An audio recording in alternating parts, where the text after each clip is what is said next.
বুড়ো বয়সে ইসহাকের চোখে দেখবার ক্ষমতা এত কমে গেল যে শেষে তিনি আর দেখতেই পেতেন না। একদিন তিনি তার বড় ছেলে এসোকে ডেকে বললেন, বাবা আমার। এসো উত্তর দিলেন, এই যে আমি। ইসহাক বললেন, দেখো আমি তো বুড়ো হয়ে গেছি, কবে যে মারা যায় তা বলতে পারি না। তুমি এক কাজ করো, তোমার অস্ত্র অর্থাৎ তীর ধনুক নিয়ে শিকার করবার জন্য মাঠে যাও, আর আমার জন্য কিছু শিকার করে আনো। তারপর আমার পছন্দ মতো ভালো খাবার তৈরি করে আমার কাছে নিয়ে এসো, যাতে তা খেয়ে মারা যাবার আগে আমি তোমাকে আশীর্বাদ করে যেতে পারি।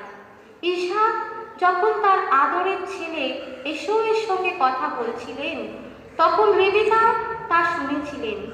তাই এসো যখন শিকার করতে গেলেন, তখন রেবেকাও তার আদরের ছেলে যাকবকে বললেন, দেখো আমি শুনলাম তোমার বাবা তোমার ভাই এসোকে বলছেন তুমি আমার জন্য কিছু শিকার করে এনে ভালো খাবার তৈরি করো, তাকে আমি মারা যাবার আগে সদাপ্রভুকে সাক্ষী রেখে তোমাকে আশীর্বাদ করে যেতে চাই।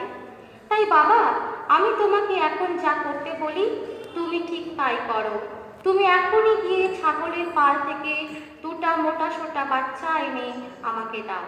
আমি তা দিয়ে তোমার বাবার পছন্দ মতো ভালো খাবার তৈরি করে দেব।